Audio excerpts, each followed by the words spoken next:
Direito, seja bem-vindo aqui para o nosso programa, comigo Feliciano, e mais uma vez estamos tendo aqui o privilégio, a honra de receber o Dr. Eduardo Negreiros, um dos grandes nomes no Brasil sobre direito previdenciário aqui nos prestigiando, e compartilhando conosco seus conhecimentos.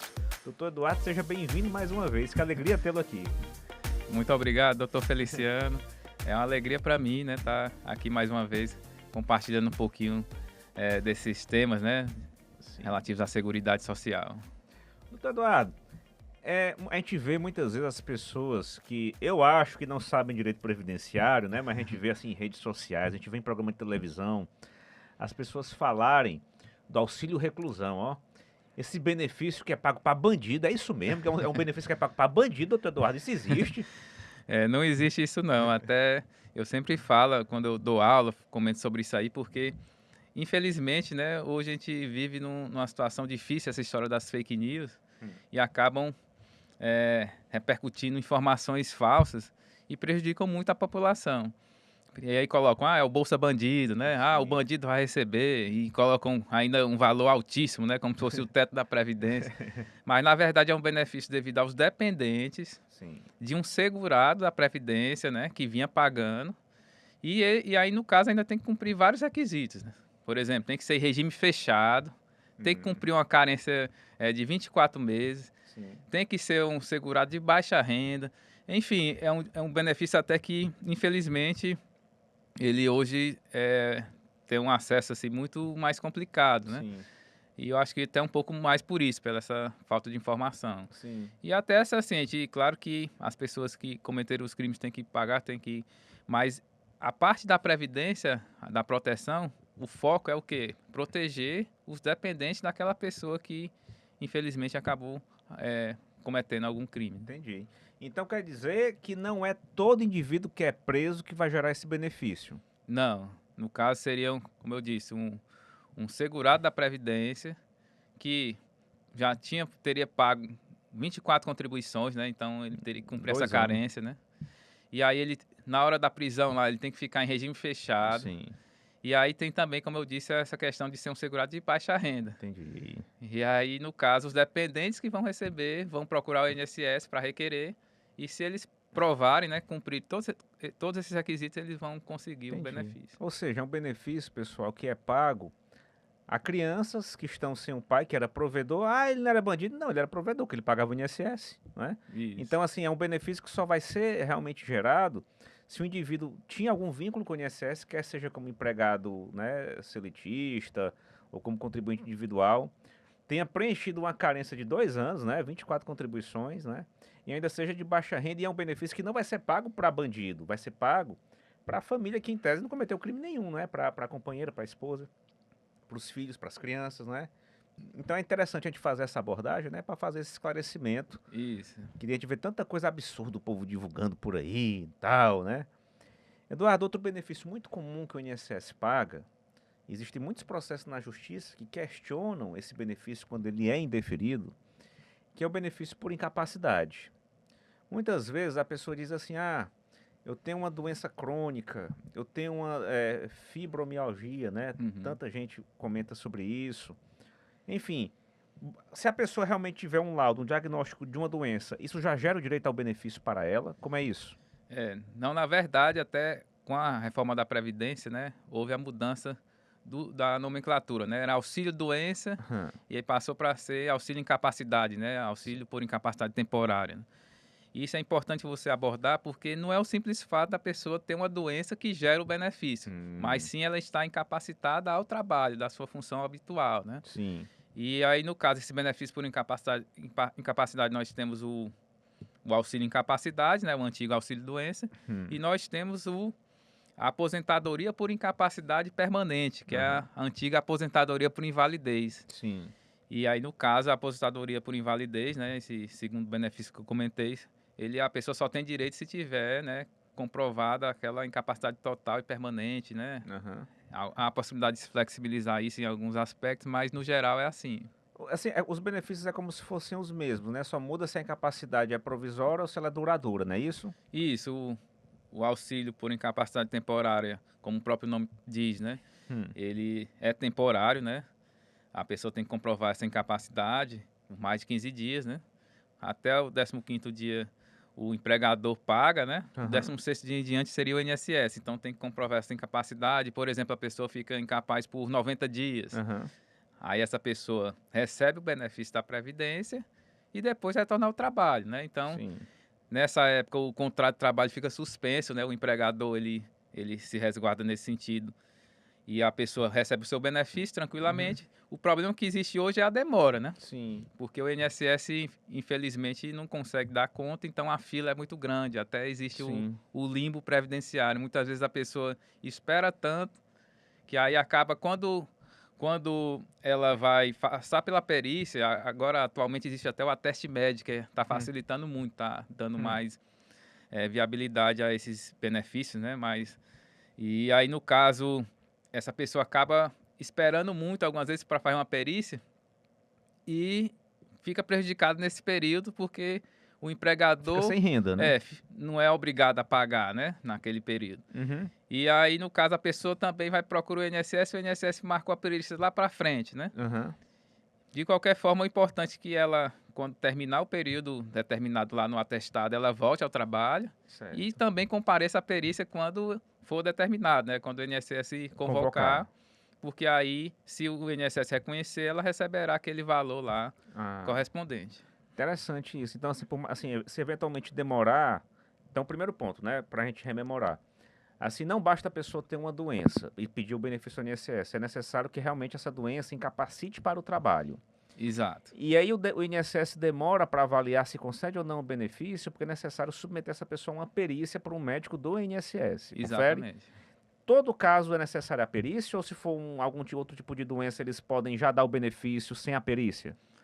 Aí o que mudou ultimamente é porque eles estão permitindo isso aí mais nos benefícios por incapacidade, né? Hum, A utilização desse ateste médio, em que hum, a pessoa apresenta a documentação médica certo. e aí a perícia lá do INSS avaliaria de forma remota, né? À distância, Entendi. né? Sem avaliar a pessoa, pelo tipo de doença, pelo tipo Isso, de trauma que a pessoa sofreu, né? isso aí tem possibilitado a diminuição da fila de Aham. espera, né? Interessante. Mas assim, dependendo da situação, né? Acaba tendo que ter a perícia mesmo e tudo. Sim, Até nos benefícios assistenciais, o sim. BPC, no caso da pessoa com deficiência ainda, Uhum. eles passam, as pessoas passam pela perícia mesmo. E de qualquer forma, o que é importante é que a documentação médica seja robusta, né? Seja Sim, completa, né? Que a pessoa apresente aquela documentação que conste a informação do médico de que há incapacidade temporária ou sim. permanente, no caso. Assim, outra coisa, Eduardo, assim, realmente, assim, pela fila de espera, a gente vê no jornal, né, isso é sempre debatido. Muitas vezes, né, assim, a gente judicializa a demanda só para antecipar a perícia, Isso. porque ela é agendada para meses, né, a partir do momento que a pessoa faz o requerimento. Vamos supor que a pessoa peça um benefício por incapacidade, a perícia só vem a ocorrer 5 meses depois. Nesses 5 meses, a pessoa vai ficar no prejuízo ou o benefício é pago? Aí isso aí é um problema grave, né? Que a gente estava comentando agora. Hum, E aí, nesse tipo de caso, quando a perícia é colocada lá para frente, aí a gente geralmente entra com um mandado de segurança para tentar antecipar essa perícia, né? certo. E aí vai depender muito da análise do judiciário, né? Sim. Se o juiz der a liminar determinando o agendamento da perícia, então essa pessoa ela vai poder ser resguardada logo em pouco tempo, né? Aham. Mas se acontecer de o processo demorar ou o juiz não conceder essa liminar, aí, infelizmente, essa pessoa vai ficar muito tempo esperando, né? Sim. Mas, assim, o que eu tenho percebido, pelo menos um esforço do INSS, né, Aham. da Secretaria da Previdência Social, de tentar agilizar isso, né, tentando alguns mutirões para justamente permitir que as pessoas consigam, né, o Aham. benefício o mais rápido possível. Porque o ideal seria o quê? A pessoa requereu lá no INSS, apresentou sua documentação e já ter o benefício concedido naquele período que ela está incapaz, né? Sim. Mas infelizmente, devido à alta demanda, eles acabam não conseguindo resolver, né? Logo, né? Mas assim, quer seja judicialmente, quer seja no próprio INSS, né? A partir do momento que se reconhece o direito ao benefício, pelo menos os atrasados são pagos, né? A pessoa não fica no preço, porque às vezes a pessoa pensa assim, ah, eu só vou passar a receber o benefício a partir do quinto, daqui, só quando depois que fizer a perícia. Se eles reconhecerem que a incapacidade existia quando a pessoa fez o requerimento há 6 meses atrás, esse período todo vai ser contabilizado para ela receber o benefício, não é isso? Isso, ela vai receber, né? Até conforme também o que foi colocado no atestado médico, que a pessoa levou. Uhum. Mas o detalhe que isso é um pouco grave também, Hum. é que nem sempre há coincidência do período indicado pelo médico Do INSS? do INSS com o médico que a pessoa levou aquele atestado, né? Sim. Então, assim, o fato de a pessoa levar um atestado, por exemplo, indicando a necessidade de afastamento por 120 dias, Aham. isso não significa por si só que o INSS vai reconhecer esses 120 dias. Pode reconhecer 30, 60 ou 120, ou até pode nem reconhecer, Sim. o que acaba gerando essa demanda judicial. Outra coisa que assim, antes não existia, né? E hoje é muito importante, eu acho, debater sobre isso. No caso da incapacidade provisória, né? Assim, do antigo auxílio-doença. Ele existe um prazo pré-definido para a pessoa fruir o benefício, vai depender da perícia. Assim, no caso aí, ela só vai perder o benefício se for convocada para uma análise. Como é que funciona isso? No caso, a pessoa, quando ela requer esse benefício, né? Hum. A perícia do INSS, como a gente falou, ela vai estabelecer lá o prazo, mas se não estabelecer o benefício em tese, ele teria 120 dias de duração. Ah, Mas a pessoa ela tem que até se atentar, foi bom você ter perguntado isso, a questão do pedido de prorrogação. Porque muitas vezes a pessoa não conhece, não sabe direito o que é isso. E aí, se está previsto para acessar aquele benefício, 15 dias antes ela tem que pedir a prorrogação 15 dias antes de terminar. de terminar o benefício. Ela tem que pedir para poder ver se renova, né? Se Ah. continua. Aí acontece muito ela não saber, e acaba cessando aquele esquecer. benefício. E aí surge a tarefa dela requerer de novo. Vai passar um tempão sem benefício porque não fez o Isso. pedido de prorrogação. Exatamente. Porque com o pedido de prorrogação, ela pelo menos ela garante lá a continuidade. Até a próxima perícia. Exato. Olha, pessoal, essa informação, meu povo, escutem essa informação, que isso é essencial, viu, doutor Eduardo? Então, vejam só, regra geral, assim, o benefício de incapacidade provisória, né, que é aquela que não é permanente, não é? Óbvio, né? Ele vai ter um prazo de 120 dias. Vai ter essa perspectiva. Nossa, para o INSS, em 120 dias você vai estar bom. Se você não estiver bom em 120 dias, antes de acabar os 120 dias, até 15 dias antes, faça o pedido de prorrogação, que aí o INSS vai analisar de novo o seu caso, você vai ficar recebendo o benefício até ele analisar de novo o seu caso, e você não vai ter nenhum prejuízo, você vai ficar sempre recebendo o benefício, sendo constatado que a incapacidade permanece. Se você não faz, você corre o prejuízo de ficar um período de tempo sem nenhum benefício, para aguardar uma nova perícia do INSS, né? Isso. Aí só uma observação quanto a esses 120 dias é só se o perito não fixar nada, né? Sim. Porque ele pode ser que o perito ele fixe uma data inferior até ou até superior, né? Até superior, né? Então, assim, seria esse período só se ele não constasse nenhuma informação nesse sentido. Mas, de qualquer forma, geralmente o perito ele estabelece a DCB, né? Data de cessação do benefício. Ele já indica, a pessoa vai receber até tal data, então por isso que essa questão, reitero, né, da educação previdenciária, os profissionais que atuam nessa área têm que ter essa noção para orientar essas pessoas, né? Quando estiver cessando, você tem que requerer a prorrogação para continuar. E, Eduardo, nessas demandas por incapacidade, existe algum tratamento diferenciado da lei, da jurisprudência em relação ao indivíduo que é portador de HIV? Existe sim, até nessa questão, a análise da questão médica, né, a avaliação médica, ela acaba sendo uma perícia mais biopsicossocial, né, não seria aquela perícia mais simples, né, porque até muitas vezes, infelizmente, essas pessoas acabam sofrendo lá preconceito, né, algumas vezes vão tentar um emprego e não conseguem, porque existe esse estigma, né. Sim. E aí, no caso, é importante que as pessoas que acabem tendo essa doença, quando forem requerer, elas tentem partir para essa linha, né? De não avaliar só o aspecto médico, mas também o social. Sim. Inclusive, já a própria lei já resguarda esse pessoal nesse sentido, né? Legal, isso é muito importante, porque assim, é um público que tem uma certa margem de discriminação, né? Então se determina uma flexibilização maior em relação a eles, porque também a pessoa fica organicamente muito mais frágil, né, do que qualquer outra, né? E outra questão, Eduardo, que também, assim, eu fico imaginando, né? A gente estava abordando aqui há pouco sobre o fato da pessoa estar incapacitada e demorar para o INSS reconhecer o direito ao benefício dela. Aí, nessa demora, ela vê que mesmo estando incapacitada, ela está incapacitada, mas ela vê que tem uma chance de ganhar dinheiro, que ela mesmo estando com algum problema de saúde muito sério, ela no sacrifício, ela vê que ela consegue trabalhar para pelo menos ter dinheiro para comer. Aí a pessoa fica lá, trabalho, mesmo não conseguindo trabalhar no esforço, ou não trabalho, já que eu pedi o benefício por incapacidade. O fato de eu trabalhar vai prejudicar o benefício por incapacidade que ela pediu? Assim, a gente teria que ver as circunstâncias, né? Porque se ela trabalhar e vai ficar registrado no INSS lá que ela contribuiu, Aham. em certo ponto ela seria prejudicada porque na visão do INSS ela está apta, né? Sim. Eles não vão entrar em detalhes saber se ela trabalhou no sacrifício ou não. Se estava morrendo ou não É, trabalhando, né? Mas de qualquer forma, se acontecer de essa pessoa trabalhou no sacrifício e está pleiteando esse benefício e eventualmente entrou com ação judicial e consegue, mesmo ela tendo esses períodos de trabalho, existe já uma súmula da TNIU nesse sentido, Aham. ela poderia receber o benefício e não haver nenhuma compensação, porque ela trabalhou no sacrifício, né?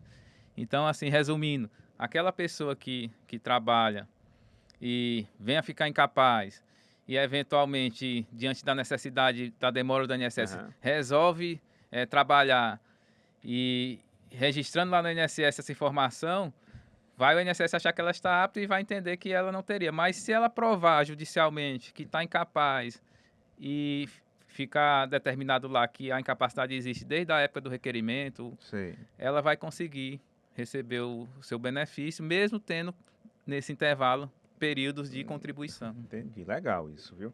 Outra questão, Eduardo, que as pessoas devem perguntar, imaginando, né? Criança, né? Uma criança nasce doentinha, com algum problema muito sério, algum tipo de situação muito triste, né? Que eventualmente ela não pode ser uma criança normal, né? Nasce com algum tipo de problema, algum tipo de doença. Criança pode ter direito a algum benefício do INSS? Pronto. É uma ótima pergunta. E aí a gente entra naquela questão. Hum. Da Previdência, ela não vai ter direito, né? Sim, Mas ela vai ter direito onde? Na assistência social, sim, que seria, no caso, o BPC-LOAS, né? Benefício de prestação continuada, ou a gente pode chamar benefício assistencial à pessoa com deficiência, né? certo. Só que não é só o fato dela ter a deficiência, ela tem que provar que tem um impedimento de longo prazo, e aí teria que ser avaliada as barreiras sociais, tudo Aham. isso aí, e aí sim ela poderia ter direito. Avaliando também a questão da vulnerabilidade social, né? Teria Sim. que ser uma criança que tenha uma deficiência, um impedimento de longo prazo, Aham. e seja uma criança que viva numa miserabilidade ou vulnerabilidade. Eu até gosto mais de vulnerabilidade Certo. porque a palavra miserabilidade ela leva muito ao contexto ali daquela pessoa que vive uma situação de extrema pobreza, né? E esse BPC, o valor dele é tipo de um salário família, como é? O valor é de um salário mínimo, Um né? salário O salário mínimo. mínimo hoje 1.412, né? Aham. Só o detalhe é que ele não gera o 13º, né? O abono Certo. anual que o pessoal chama, né? O Aham. abono anual, o pessoal na parte da Previdência acaba chamando muito de 13º. Mas é um benefício espetacular, né? Então É, quer dizer que todo mês gera um salário mínimo para aquela família que tem aquela criança naquela situação, não é isso? isso. Só que a família tem que estar muito atenta à questão do CAD único. Sim, tá CAD escrito no único CAD único. atualizado, né? Sim, As informações corretas, né? Porque hoje o INSS ele tem um poder de cruzar cruzamento de dados. dados em que ele consegue identificar se há alguma fraude, alguma coisa nesse sentido. Aham. Então é importante que as informações estejam corretas, é importante que a cada atualização essas informações sejam colocadas lá no sistema, né? No CAD único, para poder justamente garantir esse Certo. benefício. E assim, é um benefício que assim, a criança tem que ter lá a incapacidade dela, esse impedimento de longo prazo, que gere barreiras em comparação com as outras crianças e tal, mas tem que ser família de baixa renda. Isso. E assim, o que é família de baixa renda? Aí ela tem que estar inscrita lá no CAD único, né? De baixa renda, conforme as regras colocadas. Até tem gente que está lá no CAD único e recebe o Bolsa Família, por exemplo. Uhum. E aí, nesse caso, preenchendo os requisitos que constam na própria lei, essa família vai acabar tendo direito. Então, tem que se avaliar essa questão dos membros da família, né? Quantas pessoas moram. Certo, Se essa família toda está lá dentro do CAD único. E certo. aí ela, preenchendo esses requisitos, ela vai acabar se enquadrando nesse BPC, né? Para poder Entendi. pedir o BPC. O detalhe é que, quando ela for pedir, esse CAD único tem que estar atualizado, né? Se tiver desatualizado, pode gerar um problema futuro, né? Onde é que a pessoa faz o CAD único? Aí, geralmente, ela tem que procurar o CRAS, né? Tem que procurar a prefeitura, Assistência né? social de onde Isso, mora, né? exatamente. E aí também tem gente que tem alguns locais que tem uns órgãos específicos, né? Mas a prefeitura, né? Sim.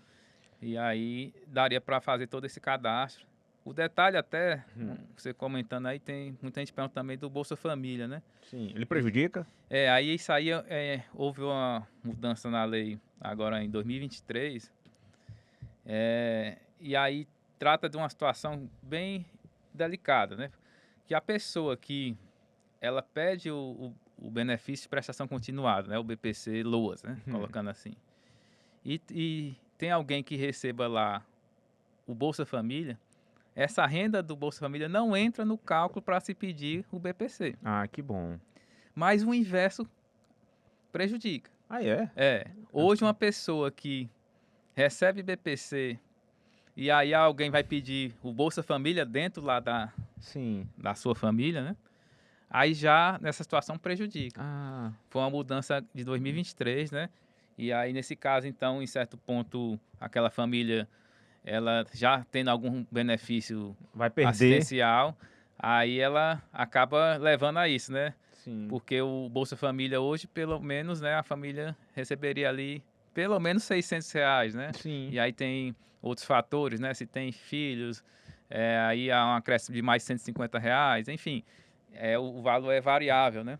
Mas no mínimo é R$ 600. Então, se já tem um BPC que é 1.412 e alguém tem um Bolsa Família nesse local, diante das circunstâncias, você é capaz de acabar perdendo, né? Entendi. Enfim, resumindo, é como se, para você requerer o BPC, se tem alguém que recebe Bolsa Família, essa renda do Bolsa Família não conta para o cálculo do Você BPC. pode ter direito ao BPC, mas se for deferido, vai perder o Pode Bolsa. correr o risco de perder o Bolsa Família. Até assim, foi uma regra que ela é impositiva nesse sentido, mas você ainda vai conseguir ver gente recebendo até os dois, Eu sei, se for uma família mas muito grande, né, para diluir a renda isso, entre muita exatamente. gente. Então tem que avaliar caso a caso. Mas, de qualquer forma, com a nova regra do Bolsa Família, na lei nova do Bolsa Família, né? Porque Aham. até houve a mudança de Auxílio Brasil para Bolsa Família. Aí nessa do Bolsa Família, ela disse que a renda do BPC, ela conta, Contabiliza para renda familiar. no caso, quando fosse requerer o Bolsa Família. Aí, no caso, assim,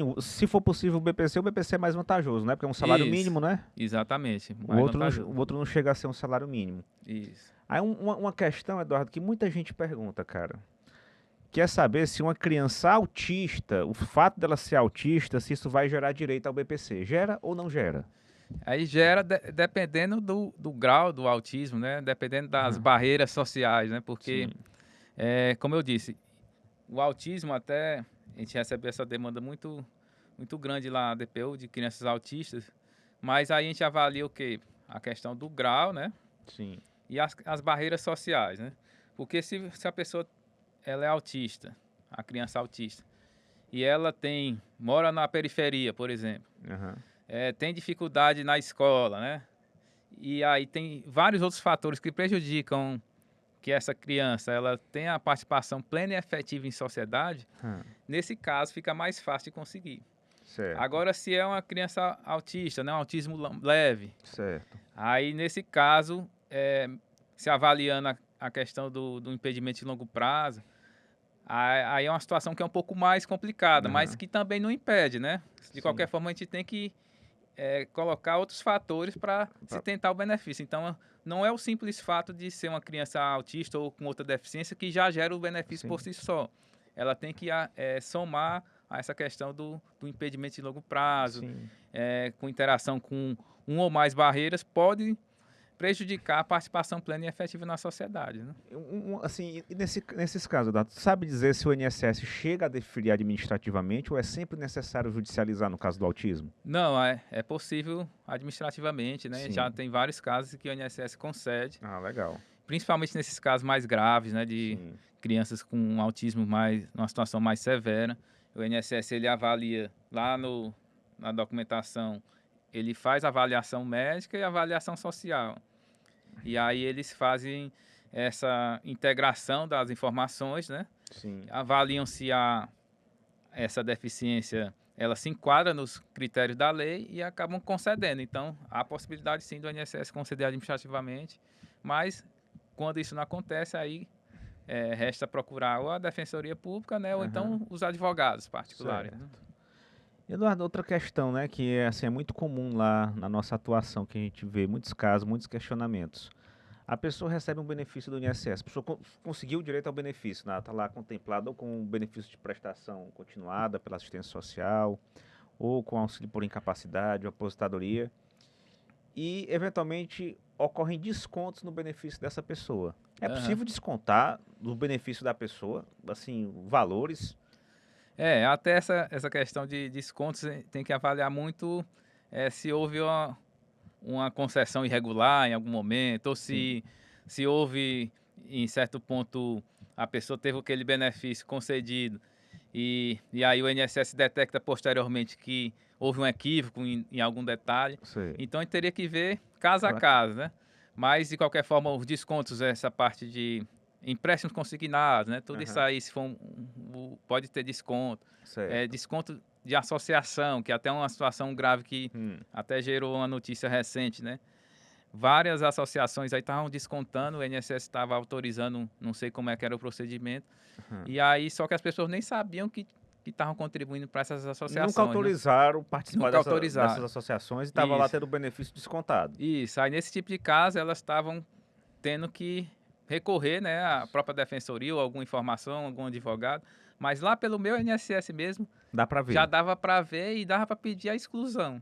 Ah, isso é outra ferramenta Outra que o ferramenta meu INSS permite. Exatamente. Lá tinha uma parte de excluir mensalidade e tal. Aí a pessoa tinha que ir lá e pedir para excluir. E aí, algumas vezes, o problema que ocorria era relativo, como já, dependendo da quantidade de descontos, né? Vários meses ali tendo desconto, aí ela teria que buscar depois uma alternativa para ter esse ressarcimento, até entrando em contato com a própria associação, pedindo a devolução. Mas, de qualquer forma, existe essa possibilidade de descontos nos benefícios, seja decorrente de uma autorização dela como um empréstimo consignado, uma situação dessa, como até de um desconto associativo, como também devido a alguma fraude, alguma irregularidade. Algum a mais que recebeu. Algum a mais, isso, algum erro do próprio INSS. Né? Que aí o próprio INSS pode detectar e efetuar o desconto, mas aí ele sempre deve registrar o motivo no meu INSS, né? Isso. Sempre deve ser possível a pessoa, olha, pessoal, sempre é possível analisar a questão do desconto, não é? E verificar o que está acontecendo e verificar de fato se é devido ou indevido e, se for o caso, questionar depois. Né? E até o STJ decidiu sobre isso, colocando a possibilidade de desconto, né, até 30%, mas sempre lembrando da questão da boa-fé, né, da questão de como aconteceu, porque aí, muitas vezes, aquele erro da administração, né, a pessoa também não teve culpa, né? E aí é uma coisa de subsistência, né? Porque a gente está falando de descontar em cima de um salário mínimo muitas vezes, né? Exatamente. Eduardo, assim, já para finalizar, né, a gente está tentando fazer uma passagem sobre as questões principais dos benefícios e tal, da vida previdenciária e também da assistência social das pessoas. Esse pessoal que mora no interior, esse pessoal bem humilde, eles têm proteção previdenciária? Porque, assim, é muito difícil uma pessoa, sei lá, que não teve possibilidade de ter uma devida instrução, muitas vezes a pessoa até analfabeta, compreender que tem que contribuir para o INSS, ela só vai ter assistência social ou ela tem uma proteção previdenciária também? Pronto, é uma ótima pergunta. Essa parte da proteção rural, né, dos trabalhadores rurais, ela até com a Constituição de 88, ela acabou sendo mais ampliada ali, porque o trabalhador rural, a gente tem até que lembrar como o gênero, né? Existe o empregado rural, existe o contribuinte individual rural e existe o segurado especial. Sim, não é E todo trabalhador rural, isso, né? o segurado especial é esse pequeno agricultor, aquele pequeno pescador do nosso interior que como você Sim. comentou. Aí esse daí, o segurado especial, o regime de contribuição dele é diferente. Hã. Ele contribui só se ele tiver excesso na comercialização de uma produção e tudo. De milho, feijão, da Isso, mandioca, uma coisa bem singela. é. Mas aí caso ele não demonstre que não houve essa comercialização, o legislador o amparou. Hã, E aí ele teria que, ao invés de comprovar as contribuições, ele prova o quê? O tempo rural. certo, Então, por exemplo, se é um auxílio por incapacidade temporária, ele tem que comprovar de carência 12 meses de atividade rural. Se é certo. a aposentadoria por idade do trabalhador rural, que no caso seria 60 anos o homem e 55 a mulher, com a reforma da Previdência isso não mudou. Hã. Aí, no caso, ele teria que comprovar 180 meses de atividade rural. Ah, legal. Só que hoje, assim, a questão da prova ela tem que ser bem mais detalhada. Tem uma autodeclaração, Sim, ela tem que juntar documento por exemplo, do PRONAF, né? sim, A questão da DAP, né? Então, tudo isso aí tem que ser, até voltando à questão da educação previdenciária. Essas pessoas têm que ser melhor orientadas a guardar documentos, né? Porque sim. muitas vezes acabam deixando para lá e quando chega na época de se aposentar e que vão atrás da Que é o que pegar os documentação. documentos de um mês atrás e ela Isso, tem que comprovar que desde muito sempre foi trabalhador rural, né? exatamente. E no caso, vamos supor, a pessoa do interior, aí no período da seca, pegou um bico na prefeitura, isso vai prejudicar ela, assim, para ser considerada uma segurada especial, para poder ter essa chance de se aposentar com a idade mais baixa e sem contribuição, bastante comprovar a atividade rural, onde eu tô querendo chegar, um pequeno período de atividade urbana, eu sugeri na prefeitura, mas pode ser na padaria, Aham. na escola, sei lá, isso prejudica a condição dela como segurada especial? Aí vai depender em relação à quantidade, né, Certo. de tempo, né? Porque até 120 dias por ano ela pode exercer uma outra atividade, né? O segurado especial, que é esse pequeno agricultor, pequeno pescador, diante de uma dificuldade, por exemplo, de uma seca, Aham, poderia conseguir um emprego, por exemplo, aqui na capital, certo. mas todo ano só poderia no máximo esses 120 dias. Entendi. Aí, eventualmente, pode acontecer dela ficar mais tempo, né? E Certo. voltar para a agricultura, né? Vamos supor que ela ficou 3 anos Aham. e voltou para a agricultura. Esse tempo, em certo ponto, ele prejudicaria, né? Porque a Aham. lei só permite até os 120 dias, mas a jurisprudência, né? Hã. Ela diz para flexibilizar dependendo do caso, né? Sim, Então, se forem curtos períodos, haveria essa possibilidade. Mas legal. vamos supor que a pessoa passou, sei lá, 10 anos na atividade urbana e voltou, aí essa pessoa já teria dificuldade. Para ela restaria a aposentadoria mista ou híbrida, que é Sei. a junção do tempo rural com o urbano, mas a idade já vai ter que ser a do urbano, não vai Ai, ser aquela idade do rural. legal. Ô Eduardo, cara, é tanto assunto interessante, não é, que envolve a vida de todo mundo do Brasil. A gente vai ter alguém que vai ter uma necessidade previdenciária ou assistencial. E o que você passou hoje aqui pra gente foi de uma, assim, foi de um valor, assim, inestimável, no sentido da gente poder compartilhar a tua capacidade com as pessoas que nos acompanham, não é, que vão sempre poder, de alguma forma, ter acesso a esse conhecimento especializado que você tem. E quem também tem uma certa desenvoltura maior de compartilhar ideias, aprender com o que você disse para ajudar quem precisa. E esse papel que você tem na sua vida como defensor público, como professor, de que tá, assim, é da sua natureza querer ajudar, tá na sua natureza querer esclarecer. É algo que anima a gente, que inspira a gente. Eu aqui, o Feliciano do Pode Falar em Direito, só tenho que agradecer demais a tua participação no nosso programa, viu?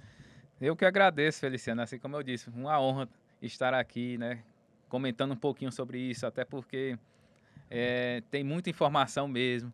Se a gente pudesse parar para refletir todos os benefícios, né, isso aí Sim, daria muito tempo para. Mas a gente tentou aqui de uma forma bem objetiva, sim. tratar e até de uma maneira também mais informal, né, Aham. para não. Porque muitas vezes as pessoas, se a gente começasse a falar aqui de uma maneira mais formal, Mais elas não iriam técnica, né? entender, né? Aham. Então a gente tentou aqui ao máximo colocar esses pontos, mas para mim é só gratidão a você, né? Uma pessoa que eu admiro bastante. Valeu, Dudu. Amigos, muito obrigado pela participação aqui no nosso programa. Amigos e amigas, né? Sejam sempre bem-vindos, compartilhem. Vocês podem, inclusive, mandar suas dúvidas, mandar questionamentos, que oportunamente a gente vai sempre poder esclarecer, viu? Fiquem sempre com Deus. Um grande abraço.